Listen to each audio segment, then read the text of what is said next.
Why is Netflix trying to indoctrinate children with an LGBTQ agenda? Hi, I'm Maria Paula Bermeo, clinical psychologist, and on this channel we talk about various topics and we analyze them from a psychological point of view, so if you're interested, please keep on watching. Before starting this video, I want to remind you that I give in-person and online therapy, so if you need a consultation, please feel free to reach me out on my social media, my phone number, my email, all of them will be listed down below on the description box as well. Don't forget to like this video, subscribe to the channel, it will help me out a lot, and also don't forget to leave your opinion on this specific topic in the comments down below. I have seriously wanted to stop talking about the whole woke agenda, the LGBTQIA, the whole alphabet plus agenda, but just when I forget about them, they come up with another disorder, hideous thing that wants to brainwash others into mental illnesses, and I feel the need to point it out because I'm a psychologist, I promote mental health, and I have to call out those things that harm it. Today is no exception. By now you've probably seen the huge controversy surrounding Netflix and their kids shows, specifically Cocomelon. Now, before we dive into it, regarding Cocomelon specifically, if you didn't know, they started as a kid-friendly YouTube channel back in 2006, but they are on Netflix because in 2020 they bought the streaming rights, which are due on 2027. But anyway, whether it's on YouTube or Netflix, I do gotta say that these animated series have been heavily criticized for ages already, and for a valid reason that I, as a clinical psychologist myself, agree with. Cocomelon is just overstimulating. Too many colors, too many characters going on and off the screen excessively, too many things happening at once in the short span of 5 minutes, with no room left for the kids to interact with the characters as they were able to do with shows like Dora, Blue's Clues, or The House of Mickey Mouse, for example, at least the early 2000s versions of them. They are also really slow speakers, and plenty of times while they are having conversations, they just stay still, staring at the soul of whatever or whoever is in front of them, even you, the viewer. It all has messed up with kids' speaking abilities, attention spans, socialization, and interaction skills, so definitely not something I would recommend any child to watch. However, now there are more reasons why I would warn every single parent out there about Cocomelon and actually any Netflix kids show. Aside from messing up with your children's intelligence, they are trying to introduce gender ideology to their brains through animations by romanticizing it. This has been happening for a while already. Some netizens have already pointed it out years ago, but it became a bigger deal in October 1st, 2nd approximately, after Mr. Elon Musk called Netflix and Cocomelon out for a specific episode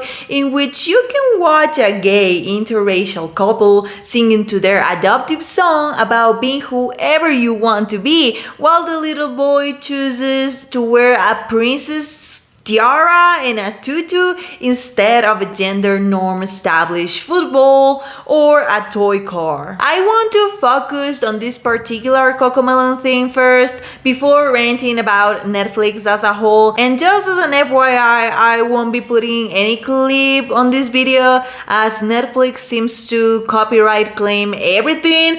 I don't want to deal with it, so please bear with me. With that said, let's go back to the Cocomelon fiasco. 2 men, 1 black, 1 white. I don't care about that. Race is not a priority, even less on cartoons. As long as the characters are entertaining, funny, as long as they contribute to the plot, it's fine. However, what I do care about is these 2 men's overall context on a kids show. They are married, they adopted a boy, they are telling the kid he can be whatever he wants to be, but that doesn't mean you can be a doctor, a firefighter, a police officer, lawyer, but as in you can be a boy, a girl, non-binary, and your daddies will still love you. And as I told you at the beginning of the video, the kid wears a tiara and a tutu, and those 2 men praise him for his bravery. If you think that's okay for kids to watch. You are mentally ill. If you're doing that same exact thing to a kid in real life, you are sick in the head and you need to get some psychological treatment ASAP because that's not normal. I already talked about this specific thing on my video on Snoop Dogg and his opinion on the lesbian couple that was featured on the movie Lightyear. But if you haven't watched that video, if you don't want to watch it or you don't remember what I said on that video, I'm gonna say it again. Children don't need to receive any sort of sexual orientation talk. They are not ready for it in any way. If you introduce that kind of conversation to the little ones in any form you want, what you're going to do is confuse them. You're gonna disrupt their balance. You're gonna make them unstable. Listen, babies and infants don't know anything about sexuality more than physical proximity with their caregivers. Toddlers just understand they have privates and they kind of start getting some sense of personal space. At preschool ages, they identify with a parent that looks more like them and they say, I'm a girl as mom or I'm a boy as dad, and that serves them to have a role model to follow and build an identity, a healthy identity. Then throughout the years, they get to know about intercourse as an adult activity, as an act of procreation, which only men and women can do. They get to understand sexual innuendos and acknowledge why they shouldn't just tell them in public so carelessly. Then before even trying to explain the whole LGBTQ plus world to them, we first should explain to them the process of puberty, what will happen to their bodies according to their sex, so they are able to know what to expect, how to react to said process, who they can ask for help, for tips, so they can acknowledge they might feel uncomfortable in the process because hormones are all over the place before they stabilize, that they could get emotional, moody for that same exact reason. And later, maybe at 12 years old approximately, when they understand what's happening to themselves,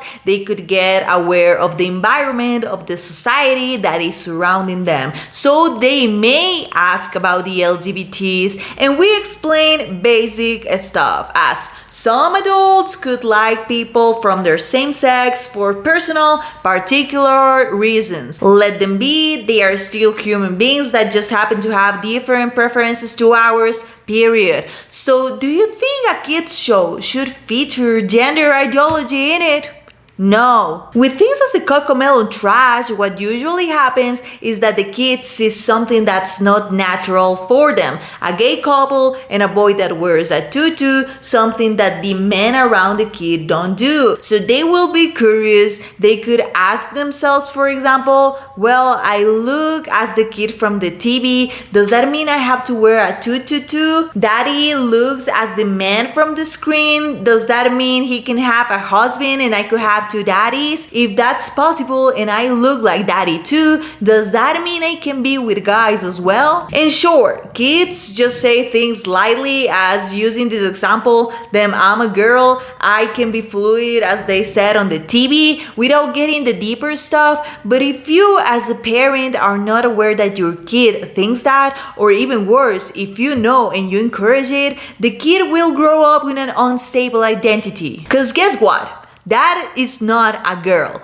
That's not dating men, so the kid doesn't have a role model to follow already. Mom doesn't look like the boy. Mom also has a male couple, not a female one, so he cannot follow her either. Or could he? Maybe he could, and he could convince himself that he's a girl that should date men, and then when puberty hits, he won't know why he's not menstruating, why his boobs are not growing, but rather he's growing a lot of facial hair and his voice is getting deeper. He will feel uncomfortable, lost, and he will despise his body because he doesn't necessarily know it. The child gets stranded in the middle of nowhere thanks to some garbage that he watched on TV. He's getting lost, and that's why he grows up without knowing who to follow, without knowing who he actually is. And that on itself harms anyone's self-esteem, makes them more prone to suffer from depression, anxiety, suicidal thoughts, and maybe the kid finds these collectives telling them they are trans, gay, whatever, and they groom the child. Or also worried parents go to the doctor and they tell them their kid has gender dysphoria and that transitioning is the only way to save them. They don't know any better than listening to those doctors. They let them mutilate their kids' genitals. But then the kid grows up actually realizing that they were just confused, boys or girls. They repent cutting off their genitals and they actually commit suicide, or they suffer from severe PTSD, severe depression, because they have to deal with the lifelong consequences of woke indoctrination. Because this is what this is, indoctrination. I know someone out there will tell me, "You're exaggerating, that's not indoctrination. The kid will just watch this LGBTQ friendly stuff and won't be influenced to be LGBT themselves, but rather they will learn to be tolerant and inclusive." You know that the media that our kids are consuming are also a part of their environment, the environment in which they grow up? This means that it does have weight on what children learn, on how they process the world around them. Children are what they see, what they listen, whether if it comes from the parents, their teachers, from a show.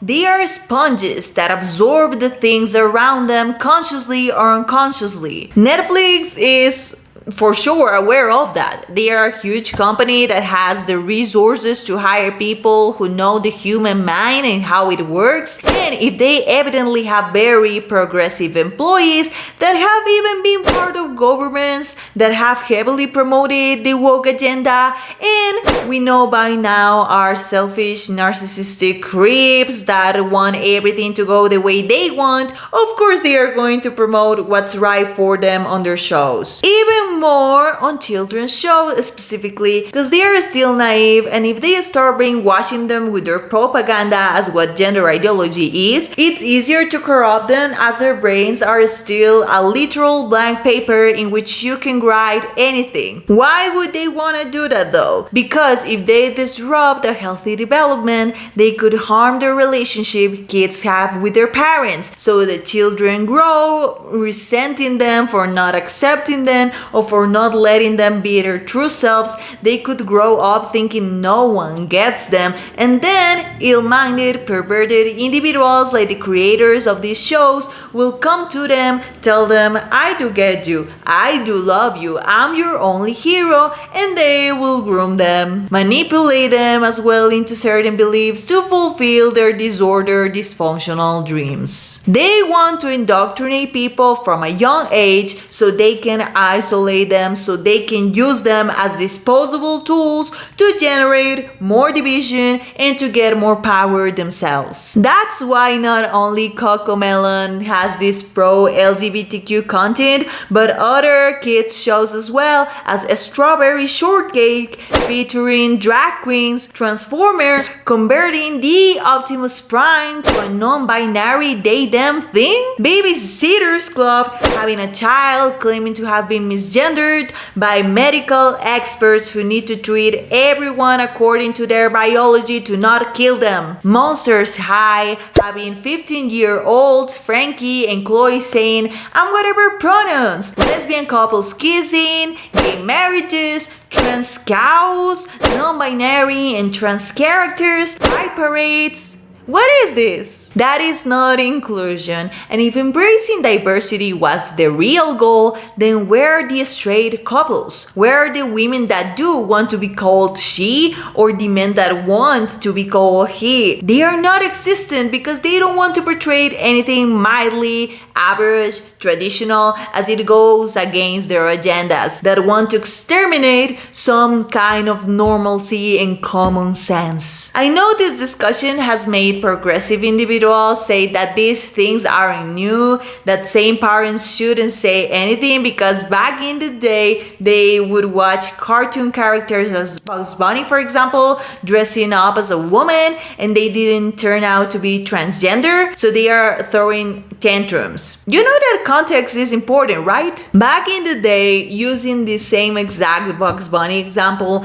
there was a whole story behind it. Elmer the hunter wanted to chase Bugs or Daffy the dog because he was an animal hunter, and to distract the guy to save their literal lives, you'll often see Bugs dressing up as a woman, even kissing Elmer, but it was a distraction tactic and it was meant to be fun, satire. Bugs and Daffy were making fun, mocking the dumb men by dressing up as not only women, but even as each other. We as kids knew it was all meant to be a joke, that it was not that they were women, trans or whatever. They were doing things to avoid being caught by a hunter. They were mocking and distracting him, and we knew that, which is way different to what Netflix is doing right now. They, right off the bat, introduce characters as they, them, as gay, trans, non-binary. They introduce gender ideology as a part of the character's identity and romanticize it. They portray it as something friendly because they want to brainwash children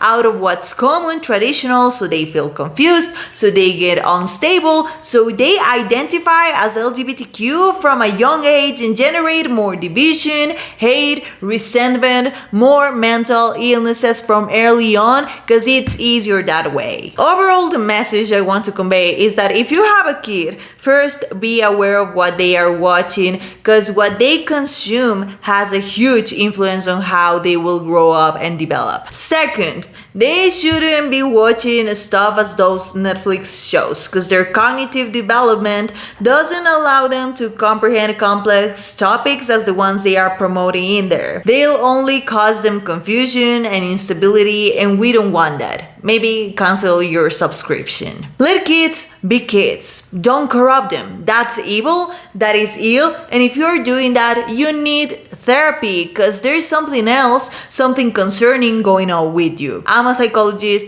and I know what I'm talking about because I've had patients like you and I know what goes inside your minds. Finally, I just want to leave you with this video posted by Becky Wise that sums up this whole thing, but she does it with so much common sense, which is why I wanted to include it in this video. Hey, just real fast, since it's going around right now, if you allow your children to watch children's shows with pro-LGBTQ messaging, you are not being a rock star all-inclusive ally. You are grooming them. And I say that as someone who looks like this.